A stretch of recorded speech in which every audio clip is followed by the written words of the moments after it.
Hello, Amelia Hirschfield here. Today we get to talk about how you can challenge people out of blaming people. So it actually confronts them directly and respectfully in a way that most likely isn't going to have them end up in some sort of drama state. It's can help them like challenge and move beyond that state because a lot of people feel victimized by, oh, this person's blaming, oh, this person's blaming, oh, this person's blaming, oh, this person's blaming, and I don't know what to do with it. It's like you don't know what to say, you don't know how to move forward, you don't know how to stop it in a way that works for you, works for them, and is also going to keep the peace at the same time. And at the same time, honor yourself because it can be annoying after a while. Oh, this person's blaming. Oh, this person's blaming. They might not realize what they're doing. They might just be in some kind of pattern. So if you can know how to challenge them in a correct way, then you can figure out how to help them help themselves really and help them see, oh, I'm in a pattern here, not like putting them down, not trying to make them feel bad about it, not keeping them in that victim state. And then this is when you can really help people start to change for the better because you are challenging them in the right way versus keeping them in that victim mode of blaming people, feeling like a victim. And what you can do actually is just ask them a question like, do you ever consider maybe you should have acted before the other person got that hotel room that you really wanted?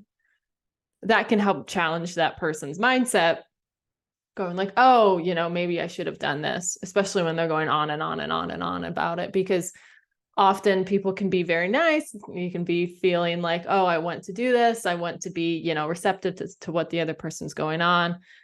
And at the same time, it can be driving you nuts. So asking them questions can help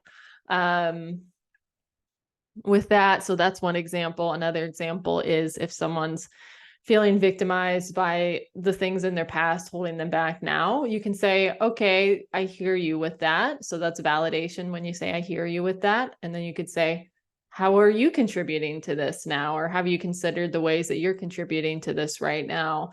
So that can help move them along and either have them continue the pattern with someone else, or also have them start to think about things differently and kind of get them moving in a healthier direction, right? Because as you change, your relationships change.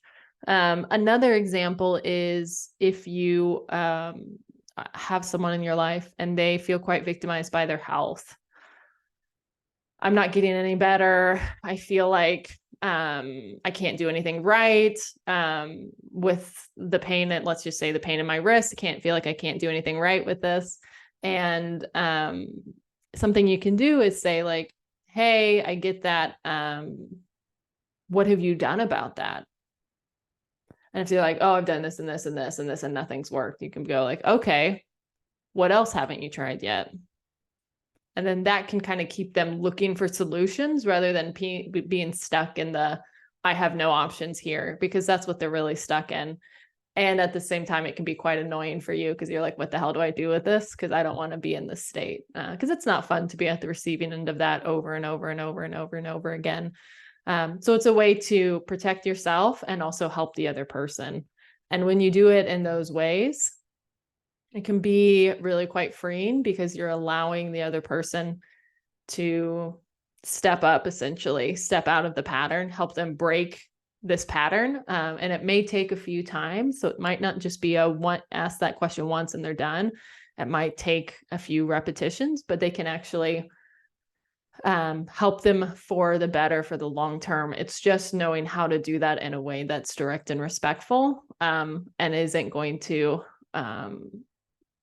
cause a major blow up, but it can keep the peace. So yeah, I've found that a lot of people struggle with like, how do I say something in a way that isn't gonna completely ruin the relationship and at the same time honors me? And when you can find out those ways, it can just create the most freedom in your relationships because you're allowing yourself to step up and you're allowing the other person to step up with you as well.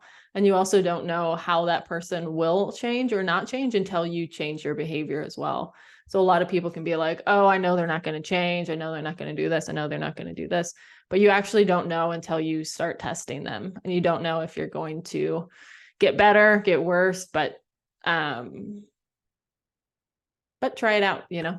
So I hope that helps. It can be really frustrating when you feel like you're at the receiving end of what they're saying, and their behavior and their actions, especially if you interact with this person regularly. So I hope this helps. You don't have to stay at the receiving end of that person, and I will see you on the next video.